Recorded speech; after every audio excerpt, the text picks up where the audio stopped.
But you know, when I want to ask today, how many British universities can survive without Indian students?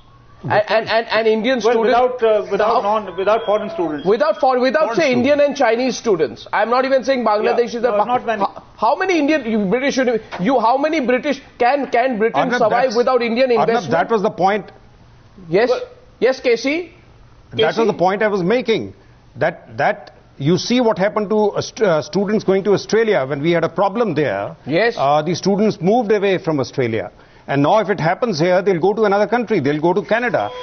We are the second largest number of students in USA at the moment. The Chinese are number one. So there is a huge amount of money that Indians pump in. And therefore, we shouldn't start bemoaning the minute any country changes. These are countries which are contracting. These are not the old empires that they were. Certainly. In any case, if you look over the next 30 years, Germany will have a shrinking population. Japan will have a shrinking population. Russia is already shrinking. In Europe, you're going to have shrinking opportunities and shrinking population. But then by that logic... So they have to take a decision. Ultimately, they'll have to take immigrants in. Casey, there'll be no one to run their jobs in 20, 25 years' time. The demand-supply situation will... But Casey, this world works on the diplomacy as on the basis of reciprocity.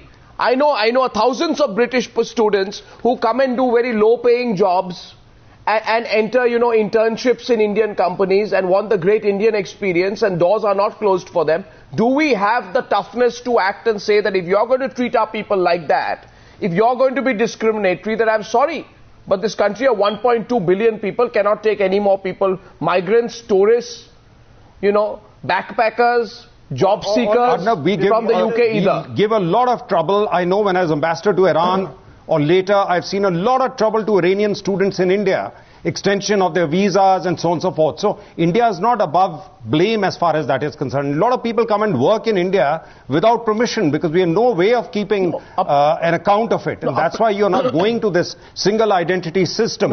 In India, it's a drop in the ocean. You don't know who's doing what here. You come on a tourist visa and you're working. We can find out. But that doesn't mean. But still, all I'm saying is, you have the strength. You must have world-class universities here. Have the universities here, be the ones to draw, and let's not start bemoaning every time some small country does this. No, but okay, Meghnad Desai. Lord Meghnad Desai. Look, let me say two things. If it is true that British universities cannot do without foreign students, yes, it is their business. If the country wants to commit suicide, it's a country's freedom to commit suicide. As far as Indian students are concerned, they have lots of other places to go to. Yes. America, Canada, Australia. And so I think the complaint really is, why should Indians complain if these guys don't want them? They can go elsewhere. The damage will be done entirely to the UK. No, but UK is self-abusing. Absolutely. Self-abusing because of a misguided immigration policy. But why do Indians want to insist to going somewhere who doesn't want them? No, nobody's wanting it, probably. Exactly. So why complain? No, why complain? Complain because you're cherry picking. Why? You're cherry picking. Why have this? Because you're cherry picking. I'll tell you why. I'll give you. Arnab, you haven't bought their plane. I'll give you one reason. You haven't bought their plane, they're crying. A person who has arrived here. No. Let me say. Arnab, can I say something? Yes.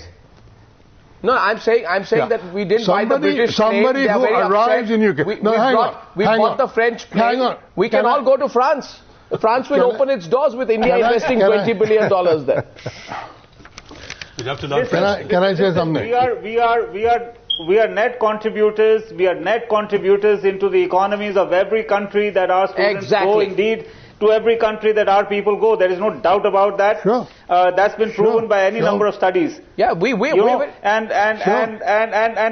the consequences of globalization. I mean, I'll tell you, I kid you not, within 10 years, you will see European students, British students coming to India to study, and that's already starting to happen. And seeking as the quality frame of Indian universities goes up, these are consequences of globalization. Now, going back to the Enoch Powell, we'll be flooded. What is the complaint? The complaint is you're cherry picking. What's the complaint? complain. Complaint is you cannot claim to be the world's melting pot. UK system is... UK has a bad policy. The complaint is let UK commit suicide. Let UK commit suicide, said Lord Meghnad Desai. Lord Meghnad Desai, your response to your... I endorse it. Your distinguished co-parliamentarian who says, let the UK commit suicide. What's your problem? Yes, I want Keith Vast to respond to that, please. Yes. Yeah, I think the important thing is to remember that Meghnad Desai is not the government. And these are not his proposals. What he's basically saying is that these are going to be very, very destructive, in my view, to the relations between Britain and India. They're already going through a rough patch, and I think that they're going to be, the message that's coming out is the wrong message.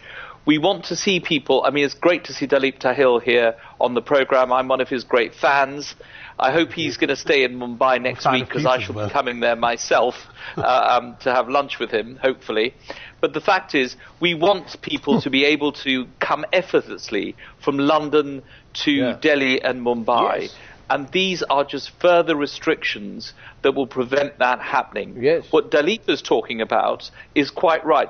There are many, many thousands of people who come here illegally. I've seen it for myself. I've been to the border between Greece and Turkey. I've seen 100,000 Afghanis who every year cross the border into the EU, make their way through Greece into Amsterdam and eventually end up in London. Frankly, that's what the British government should be concentrating on. All the people who are coming illegally into the United Kingdom.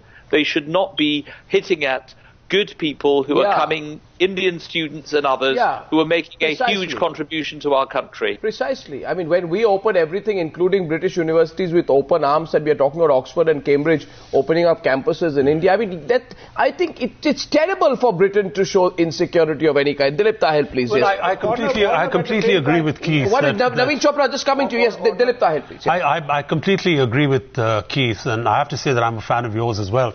But the fact of the matter is that if you look at immigration in the UK, which started pretty much after the Second World War and after independence, there's a different profile of immigration. Later on, when it began in the United States of America, there was economic considerations and there was qualifications for people who wanted to go there. It was a different setup. So, I mean, I come to the fact to say that, look, there's a clean-up happening, and obviously, I mean, it's sad that we feel as Indians that we're being targeted.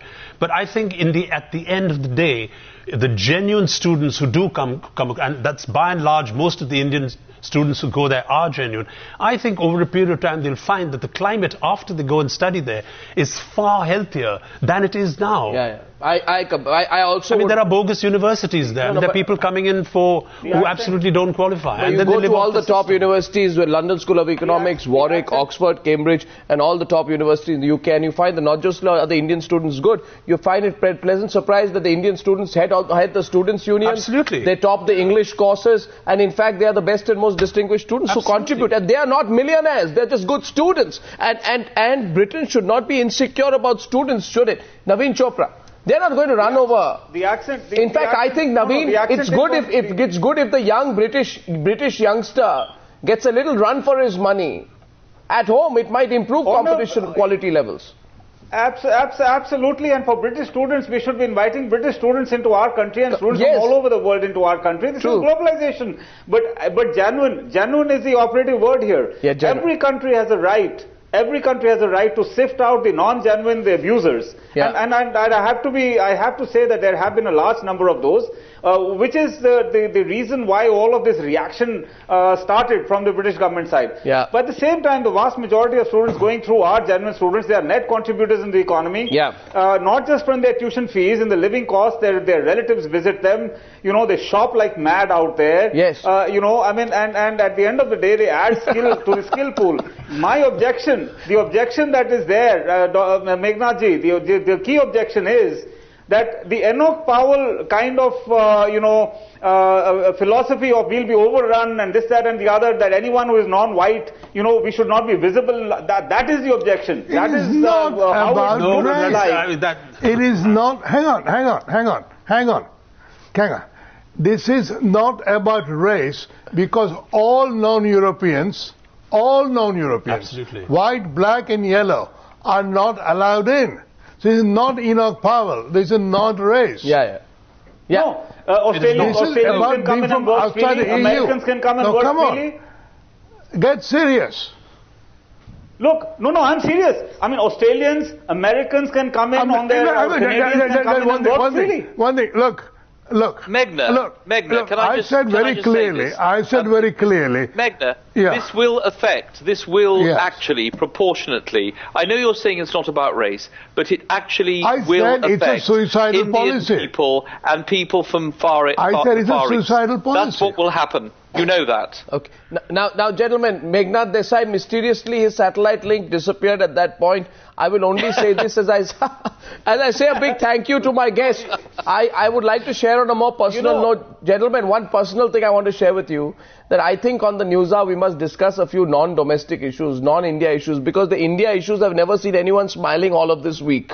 In fact, so when we discuss foreign affairs, we see a lot of people smiling.